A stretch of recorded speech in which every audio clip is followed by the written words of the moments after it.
Next on Stampede TV, our investigation finds mold growing inside the cafeteria. Details are coming up. And we'll take a look back on this year's Airband. Plus, we'll find out more about new tech products just released. Christmas time is fast approaching. We'll take you to the event that kicked it off in Elizabethton. And later, we'll go on a grand adventure off the grid. These stories and more are next. Stampede TV begins now.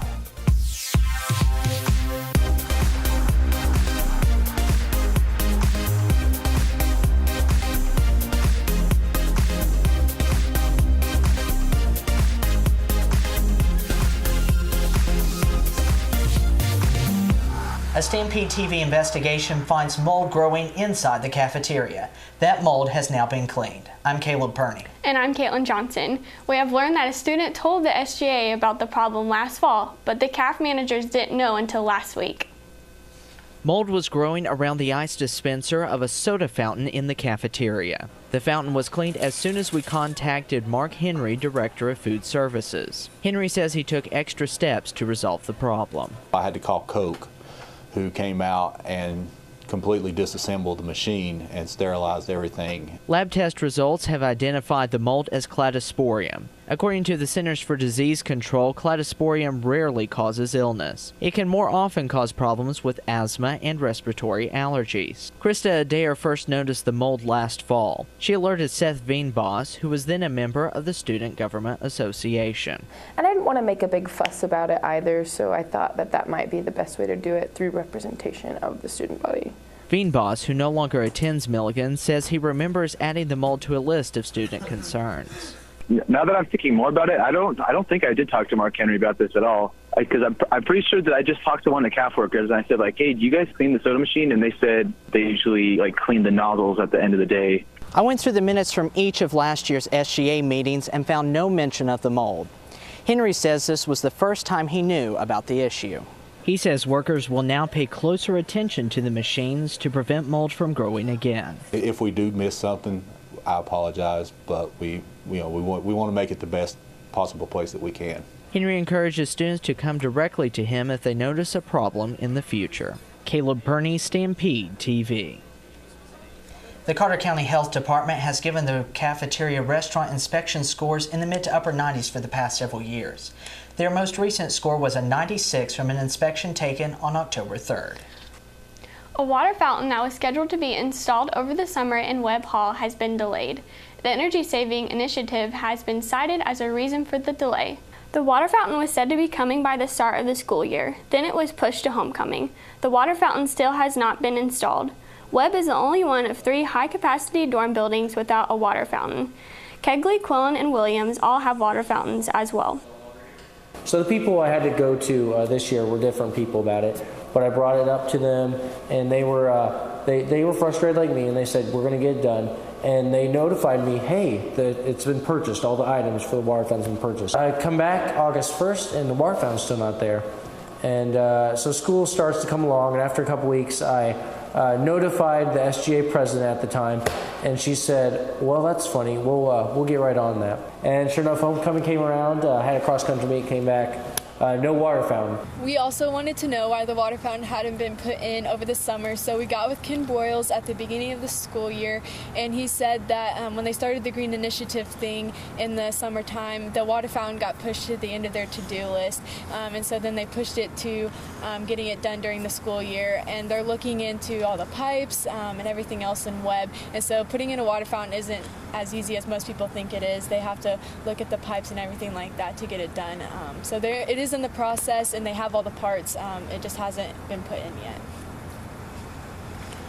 Last week was Reslife Week. Students participated in events that focused on each residence hall. Webb County Fair is one of the crowd favorites. Students had the option to smash a car, play spike ball, or just stand by the warm fire. There was lots of food, including fried Oreos, my favorite, cotton candy, and popcorn. The night then ended with the annual turkey toss, where there was much excitement and laughter. I love Webb County Fair because it's a nice cold day. You can have warm hot chocolate, bash a car, wear short shorts, and just have fun just for one day. And what I really love about it is that it's right in the middle of just hectic chaos for school. You know, papers are due at this time, people are getting ready for finals, and this is just one last hurrah. Just relax, enjoy it, be a student at Milligan College. The male winners of the turkey toss were Julian Johnson with his partner Zach Ackey. The female winners were Kim Robinson and Emily Holsclaw. It's the most wonderful time of the year, time for Airband. Last Friday, students fought it out for the title of Airband winner. The annual competition was a little different this year. StampedeTV's Connor Donahue has more. Unlike previous years, this year's Airband competition had a cash prize for the winning group. Because Airband doesn't really need to use money, so we have this money and we're not really using it. We'd like to benefit the community, whether it's Milligan's or Johnson City, in a better way. Groups of students warmed up their dancing skills in an attempt to win the $200 cash prize.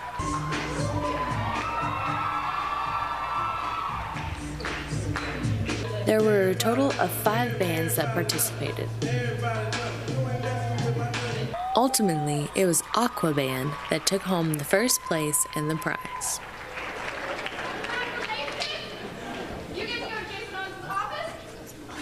At the end of the night, Michaela Way was announced as the new Airband chair.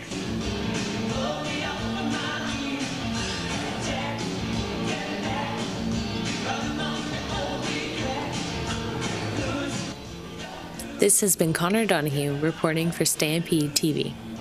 Caleb, I just really loved you dancing. A new club has started on campus. The Social Work Club is for students who have a calling to work with people and help others in their profession. The club offers support from guest speakers in the social work field. The club also equips members with ways to help people and get involved with different organizations. Milligan College is all about servant leadership, and one of the fields that embodies servant leadership is social work. And so for so many students here who have a calling to work with people, we wanted to start a club for social workers, for other helping professions, to help helpers, and that's what Social Work Club's all about. We want to offer support and collaboration and give you a peer group that you can be connected with, to talk with, to learn from, to hear from their experiences. The Social Work Club is a great opportunity to meet new people and find something you're passionate about. Earlier this month, the Student Government Association partnered with Appalachian Service Project. A group of 4 students from SGA's Service Committee spent a Saturday morning laying a subfloor on a house. The 4.5-hour project involved cutting, lifting, and laying plywood with nails. A family in Johnson City will be benefiting from the volunteer service. SGA member Eric Meadows says it was great to work with a kingdom-focused organization like ASP and his fellow students on the project. A conversation roundtable was held Tuesday night focusing on how women can live a Christ-like life. It was held in the Sub 7 at 7 o'clock. There was a high number of students in attendance. However, the conversation didn't last as long as it could have because of another event directly following the conversation. It was led mainly by Professors Heather Hoover, Sarah Lindsay, and Walker Eden. The direction of the conversation was held mostly by student responses. It gave attendees the opportunity to engage in the event. But you measure what you're going to do and what's the greatest gift that you can offer, and realize that sometimes when you say no, you're making a space for someone else to step forward, and that's actually a great gift. Because I think there's some statistic that like 10% of the people do 90% of the work at local churches. I think maybe I've inflated that, but it's something like that. Beloved jazz instructor Rick Simmerly is retiring at the end of the semester. Simmerly has directed the jazz ensemble for 16 years. He also teaches classes on brass instruments. The music department has recognized him throughout the semester with some fun gifts and a student event in October. With Simmerly's retirement, the jazz ensemble will end, at least for now. Music Area Chair Kelly Brown says Simmerly has had a positive impact on students. The thing about him is he's such a great performer and a great teacher. It's a wonderful combination to have. Oftentimes people don't have necessarily that strength in both areas, and so he's very nationally known as a trombone player, performs all over the country, and he's also a great educator too. He does wonderful things with his students. Similarly will be honored at his final jazz concert tonight at 7:30 in Seeger Chapel. Coming up after the break, we'll sit down with political science professor Amy Edmonds to talk about the 2016 election's effect on politics. Plus, we'll take a look at the latest in new tech, and later, we'll take you on an adventure off the grid. That's when StampedeTV continues. Drownings are a leading cause of death for young children.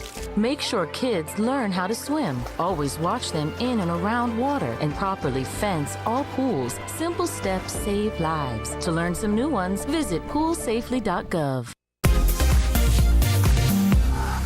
I'm Kennedy Weber. Today, political science professor Amy Edmonds is joining me to talk about politics after the election. Welcome, Dr. Edmonds. Thank you for having me. Yeah. So, how excited are you that the election is finally over? Well, I have to admit, my feelings are mixed about it. I'm a little sad, and that is because the election for political scientists is really sort of like the Olympics for athletes. It's just a very exciting time, and I love that during an election season, my students always have lots of questions, and they're really interested in what's going on, I think a little bit more than usual. But I will admit, I'm a little happy to also see this election behind us. And that is because the level of rhetoric in this election was definitely more pessimistic than usual.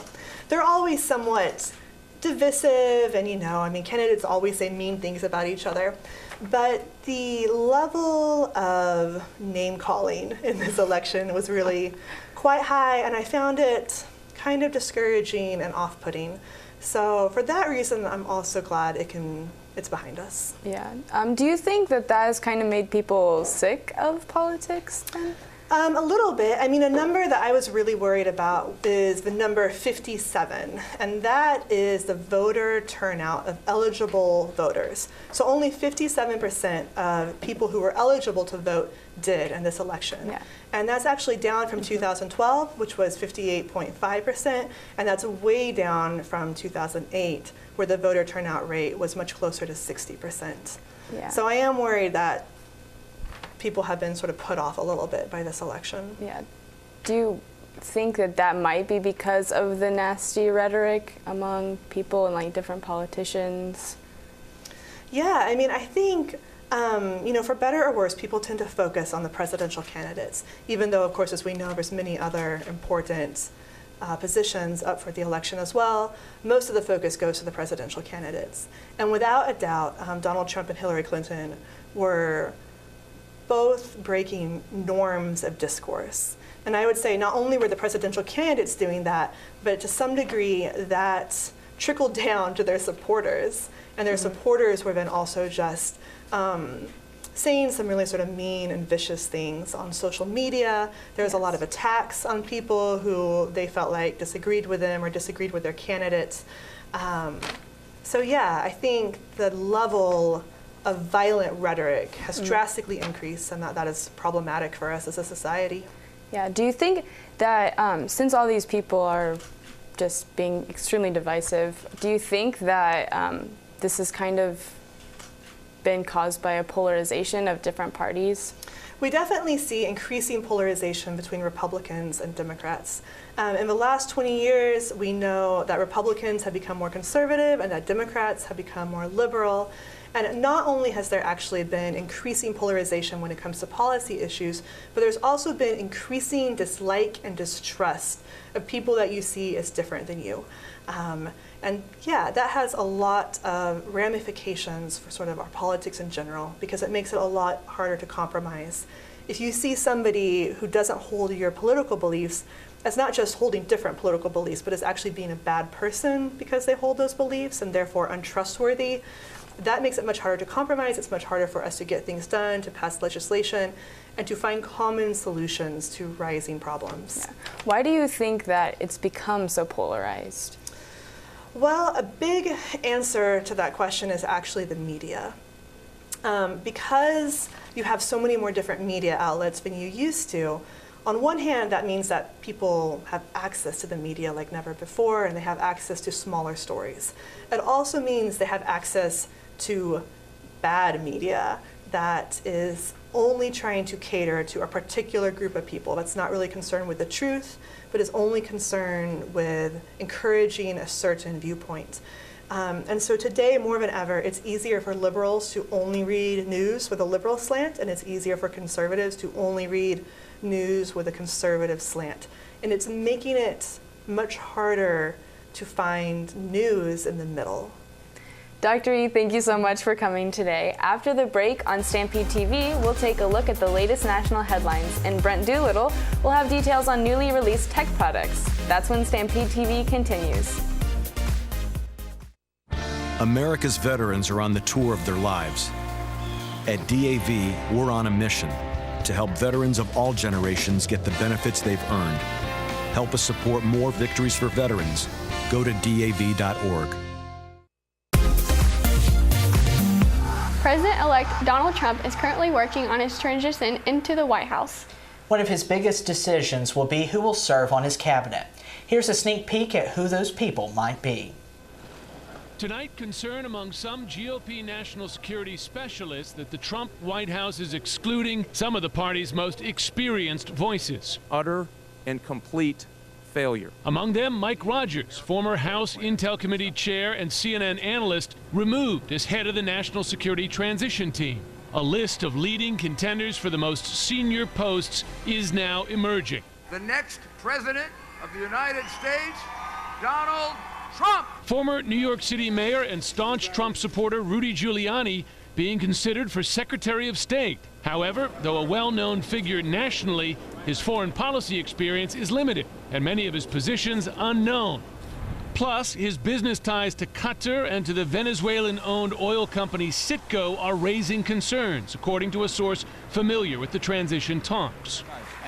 Another candidate for state is John Bolton. It's a deep concern to the United States. Former ambassador to the United Nations under the Bush administration. He has more foreign policy experience as well as some tough positions, including favoring bombing Iran's nuclear facilities rather than negotiating a nuclear deal. Donald, welcome to my hometown, Mobile, Alabama. Senator Jeff Sessions, a transition team leader and senior member of the Armed Services Committee, is one of the contenders for defense secretary. Sessions, who is one of the first GOP senators to back Trump, is also being considered for other top jobs, including attorney general. Another candidate under consideration for Pentagon chief is first-term Senator Tom Cotton, a member of the Armed Services Committee and a U.S. Army veteran who served in Iraq and Afghanistan. Considered hawkish on defense, Cotton told CNN earlier this month he agrees with Trump on using the now illegal practice of waterboarding terrorists in some circumstances. If experienced intelligence professionals come to the President of the United States and say, we think this terrorist has critical information and we need to obtain it, and this is the only way we can obtain it, that's a tough call. But the presidency is a tough job. Donald Trump's a pretty tough guy, and I think he's ready to make those tough calls. Donald J. Trump to be the next president of the United States.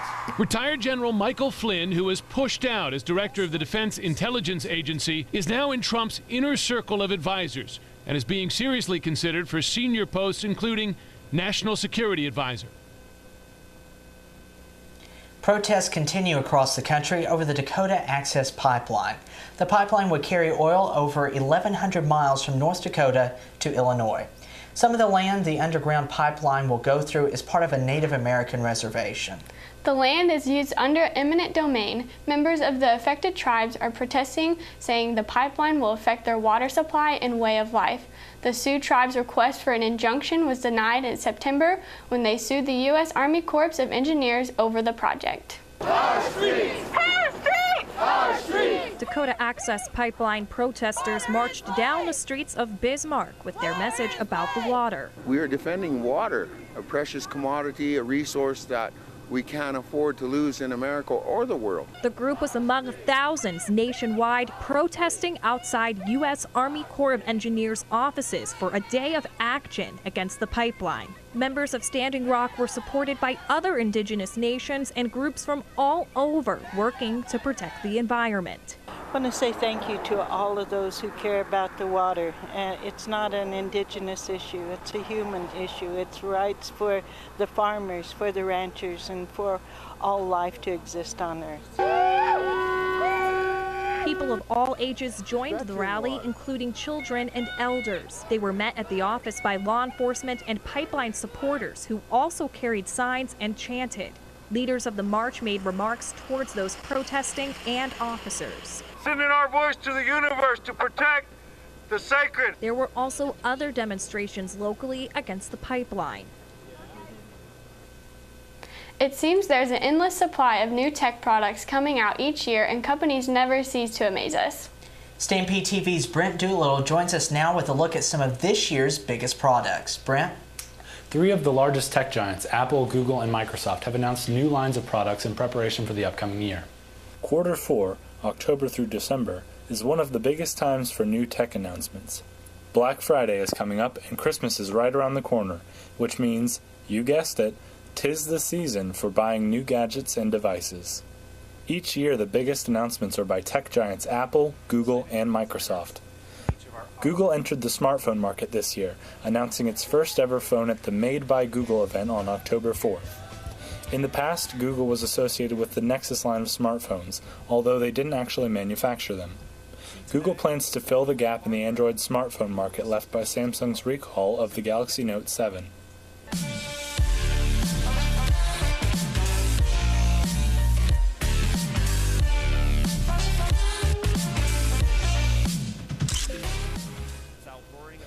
Microsoft was next with its announcement of the new Surface family of computers. Meant to be direct competitors to the MacBook Pro, MacBook, and iMac computers, the Surface, Surface Book, and Surface Studio entered the market on October 26th. The Surface Book got an upgrade from its previous model. The detachable base of the laptop now adds an additional battery and a dedicated GPU for better gaming performance and video rendering capabilities. If you will. We took the Core i7, and then we gave it more. And we fit it in the exact same beautiful design you wanted. The Surface Studio, on the other hand, is Microsoft's competitor to the iMac. As an all-in-one PC, it sports a 28-inch 4K touchscreen display. Its accessories are geared towards designers, too. With the all-new Surface Dial and Pen, you can create in new ways, including 3-dimensional drawing. Lastly, Apple announced on the 27th of October their new line of MacBook Pro computers. These new laptops featured larger Force Touch trackpads, 67% brighter displays, context-aware Touch Bar and Touch ID on the keyboards, and Apple's new butterfly-style keys. Though these new features are noteworthy, people expressed concern at the lack of ports, specifically the SD card slot. Instead of an HDMI port, Thunderbolt, MagSafe charger, SD card slot, or even USB, the new MacBooks have 4 Type-C USB ports. That being said, the new computers bring more processing power and battery life to users, and Apple makes a wide selection of USB Type-C adapters to use with all your regular cables. This is Brent Doolittle, and you're watching StampedeTV. Connor Donahue joins us now with sports. And basketball season is here. We'll take a look at the latest games after the break. Sports is next. You're going to need me. You're going to need all of us. You're going to need the next generation of leaders to face the challenges the future will bring. And we promise we'll be there when you need us. The basketball teams battled Tennessee Wesleyan University in a doubleheader Wednesday.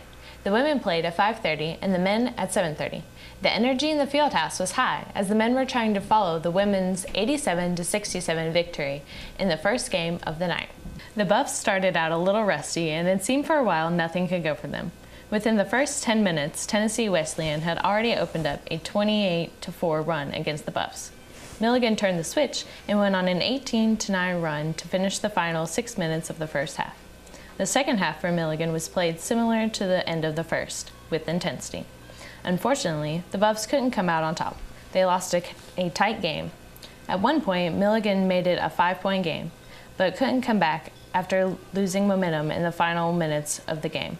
The final score was 94-86 in favor of Tennessee Wesleyan. The National Association of Intercollegiate Athletics has announced the move of the cross-country national championships. The event was to be held in Charlotte, North Carolina. It will now be held at North Farm Cross Country Course in Elsa, Illinois. That's near St. Louis. The NAIA cites North Carolina's House Bill 2 law as the reason for the change. House Bill 2 has North Carolina's law that requires people to use the restroom of their sex on their birth certificate. The NAIA says its goal is to have a positive and inclusive environment for athletes. No announcement has been made about the location of the championships after 2016. Now onto the scores of the latest game.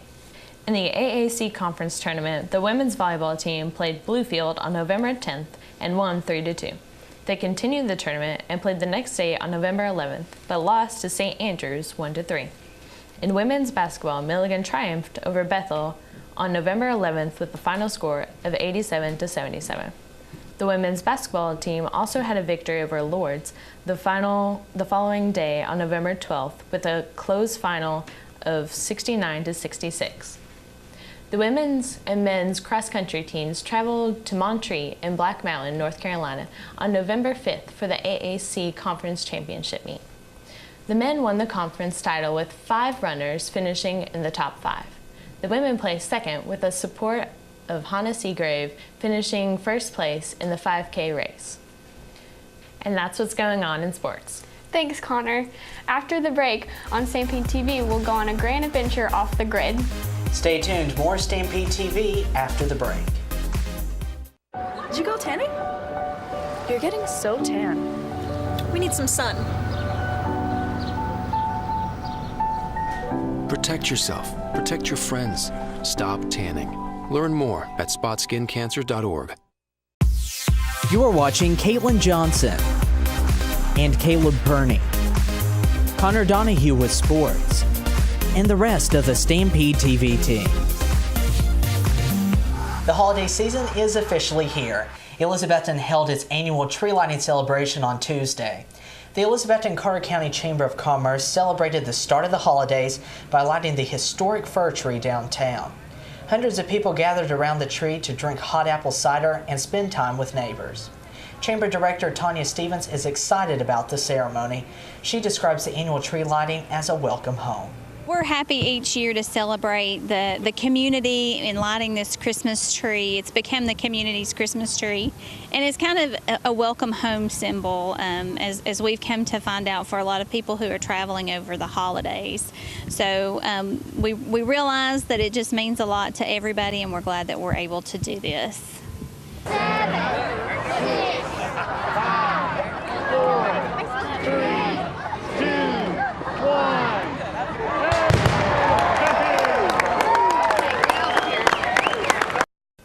There are lots of great places to spend your time across the region. Off the Grid Adventures in Elizabethton opened in April. They just might be the place to go. Becca Guthrie took a trip there. She has more details. If you're bored on the weekends, then zip on over to Off the Grid Mountain Adventures. They have many activities for people of all ages to enjoy, such as a gravity-defying high swing and a leap of faith tower in the sky. They also offer a zipline course that starts with an ATV ride to the top of the mountain. We have one of the longest, highest, and fastest zip lines in the entire country at 3,000 feet long, 300 feet above the ground, and you reach speeds up to 60 miles an hour. And it's also a dual zip line, so 2 people can start off side by side and literally race across the mountain. And then from there you traverse down the mountain just a little bit and you zip into our tower in the sky. That zip line is 560 feet, so 260 foot longer than a football field. And then you zip back out of the tower in the sky over to the hillside, walk down, and now your zip lining is done. If that isn't enough thrill for you, Off the Grid also provides blacklight tours. Enjoy the same zip lines at night under the black lights and moon. We went to the night wind, so it was all glow in the dark. It was really fun. Yeah, I would go back. Off the Grid employs college students, and they are always looking for new faces. They encourage students to apply in the spring around April. It's fun. It's like I've worked tons of other jobs, and this is like nothing compared to it. It's a good family environment, and it's like we always do something new. Like it's not the same thing every day. We encourage, we look for the young and youthful that can get out here and have a lot of fun, and it's a great outdoor activity, so it combines work with pleasure. Off the Grid is open Monday through Friday from 11 a.m. to 6 p.m., Saturday from 10 a.m. to 8 p.m., and Sunday from 11 a.m. to 6 p.m. Black light ziplining starts at 9 p.m. Thursday through Saturday. In Elizabethton, Becca Guthrie, Stampede TV. I've been there and it was a lot of fun. It looked like it. I might have to go sometime. Yeah, you should. And that's all the time we have for this edition of StampedeTV. For the latest news information, visit us online at milliganstampede.com. Be sure to check us out on Facebook, Twitter, Instagram, and YouTube. Our print edition is in newsstands around campus. Thanks for joining us for our final newscast of the semester. I'm Caleb Purney. And I'm Katelyn Johnson. Good luck on finals. Have a great rest of your day and a happy Thanksgiving and a very Merry Christmas.